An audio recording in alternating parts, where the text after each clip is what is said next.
नमस्कार बंधुरा आज के आमी काटा मुकुट रिपोर्टिंग करे देखाबो। आमार এই काटा मुकुट गाछटी प्राय 2 বছর হয়ে গেছে। এই গাছ থেকে আমি অনেক ডাল কেটে চারা তৈরি করেছি। খুব সহজেই চারা তৈরি হয়ে যায়। দেখুন বন্ধুরা এই গাছটা অনেক বড় হয়ে গেছে, তাই ভাবলাম আজকে এটা রিপোর্টিং করব আর আপনাদের সাথে শেয়ারও করব।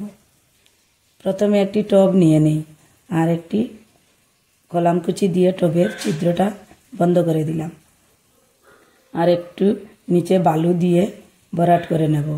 আমার গাছগুলো আমি এইভাবেই করি, একটু বালু, ভার্মি কম্পোস্ট আর গার্ডেন সয়েল আর সাফ ফাঙ্গিসাইড দিয়ে আমি গাছ বসাই।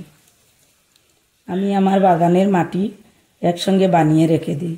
সব সময় তো মাটি বানিয়ে গাছ বসানো সম্ভব হয় না, তাই আমি সময় করে মাটি রেডি করে রেখে দিই।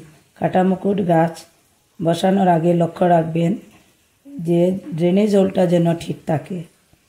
ড্রেনেজ জল ঠিক না থাকলে গাছটা মরে যায়।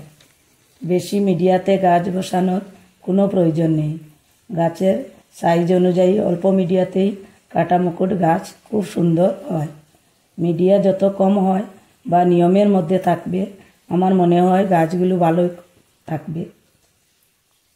অনেক বেশি মিডিয়া মানেই হলো জল বেশি ধরে থাকে। আমি এখন এই গাছটা তুলে নিচ্ছি।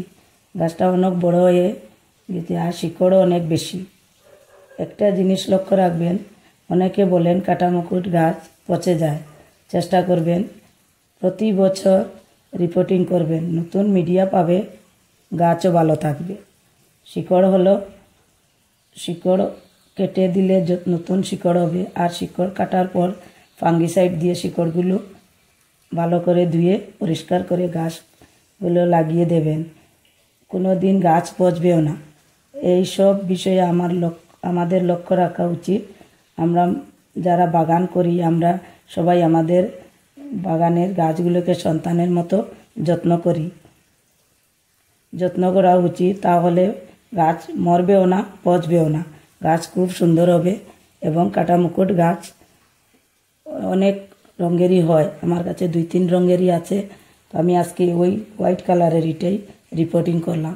ভিডিওটা যদি ভালো লেগে থাকে বন্ধুরা প্লিজ সাবস্ক্রাইব করবেন, লাইক করবেন।